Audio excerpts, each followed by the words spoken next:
कोरेई गोष्ठी स्वास्थ्य केन्द्र विभिन्न समस्या को नहीं जाजपुर सुरक्षा सेना पक्षर 10 दफा दाबी करी अनिर्दिष्ट काल गणधारणा विभिन्न समस्या को दृष्टिगोचर करी अनेक दाबी नहीं आंदोलन जारी रही। 24 घंटिया निरामय सेवा, स्थायी फार्मासिस्ट, सीएससी, शिशु डाक्टर, अल्ट्रासाउंड, ईसीजी, एक्सरे, जन्म और मृत्यु प्रमाण पत्र, ब्लड बैंक व्यवस्था भली एमिति अनेक समस्यार समाधान पाए यह आंदोलन दीर्घ 5 दिन बीतीजा परे मध्य स्वास्थ्य सेवा कर्तृपक्षों अणदेखा को साधारण प्रश्नवाची सृष्टि करिछि। कौनसी प्रकार पदक्षेप किंबा धारणास्थल को न आसिबा एवं दाबीपत्र को ग्रहण न करबा को नहीं बुद्धिजीवी असंतोष प्रकाश करिसेंति। सुरक्षा सेनार सभापति सुरेंद्र बराल सीधासलख कहिसेंति जे पर्यंत 10 दफा दाबीपत्र ग्रहण करबा सह प्रतिश्रुति देनांती से पर्यंत ए धारणा जारी रहिबो बोली चेतावनी दैछन्ति। सुरेंद्र कुमार बराल सभापति जाजपुर सुरक्षा आमे कोरेईर आदिवासी, कोरेईर नागरिक, कोरेईर माँ भौणी संपूर्ण अवहेलित अवस्था कोरेई गोष्ठी स्वास्थ्य केन्द्र आवश्यकता बहुत होछि, जो अनेक समस्या सम्मुखीन होती कोरेईर जनसाधारण। दिन 12टा पर आसिले पारासीटामोल बटियाटे मिलवा बंद, कारण मेडिसिन स्टोर जोटा निरामय 24 घंटा खोला अच्छी बोली सरकार बाबा नहीं, किंतु एटी मात्र 4 घंटा खोला संडे दिन, अन्य दिन 4 घंटा 6 घंटा खोली बंद कर। शिशु डाक्टर एटी नहाती, नॉर्मल डिलीवरी हेले शिशु माने भगवान वर्षा एटी पड़ी दौरान। शिशुटी तो हार्ट प्रॉब्लम अच्छी कि पेटरे कौन प्रॉब्लम अच्छी कि रक्तहीनता अच्छी देखापी शिशु डाक्टर ना कि आसबार संभावना भी ना। आठी आंठुए पानी जमुची, जो 10 मास गर्भवती प्रसव करने आसब किंतु आंठुए पानी दे जीव लेबर जमु ये 2025 आमर ये स्वास्थ्य समस्या।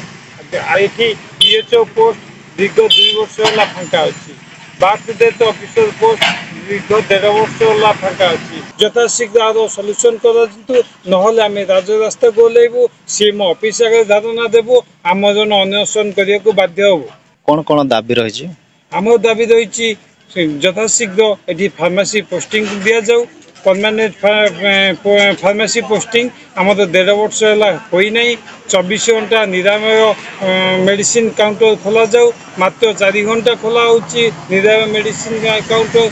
एटी शिशु डॉक्टर पोस्टिंग दि जाऊ, गर्भवती मान जो जीवाई आंबुलांस जो ओल्लाउं पानी रे पशि जाउछन्ती, पानी निष्कासन ड्रेनेज व्यवस्था करा जाऊ, ईसीजी व्यवस्था करा जाऊ, अल्ट्रासाउंड व्यवस्था करा जाऊ, आमर एक्सरे व्यवस्था करा जाऊ, परमानेंट शिशु डॉक्टर पोस्टिंग दि जाऊ।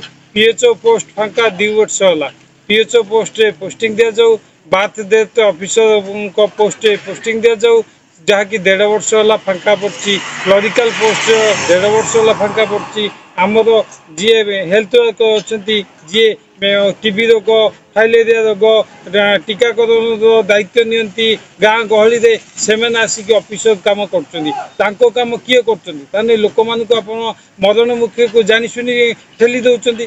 तो दीर्घ 1.5 वर्ष 2 वर्ष आप कौन कर छोटिया आवश्यकता आम कौन टैक्स दौचु से कौन अधिक टैक्स दौरान। दानोजी धर्मशाला दानोजी 3टी परमानेंट फार्मासी, धर्मशाला 3टी परमानेंट फार्मासी, बिल्डिंग देखिले आखि खुशीज किंतु आम आमर गले मेडिकल को आमको दुख लगुच। आंठिए पानी मशा भाणु भाणु पोक सालु बालू कौन पाई आम दुर्दिन अवस्था। आम कौन भोट दे कि एमएलए को निर्वाचित करूँ ना एमएलए कौन निर्दिष्ट दलर ना निर्दिष्ट व्यक्तिर ना निर्दिष्ट मेडिकल। तेणु स्वास्थ्य सेवा एक गुरुत्व सेवा। आम एमएलए महाशय को अनुरोध करुचु, आमर कलेक्टर महाशय को अनुरोध करुचु, सीडीएम महाशय को अनुरोध करुचु, यथाशीघ्र आम समस्त दाबी पूरण कर जाऊ, कोरेईर आवश्यकता पूरण कर जाऊ और उन्नत मानर सेवा दि जाऊ। कोरेईरू जितु बेहरा रिपोर्ट, संस्कार न्यूज ओडिया।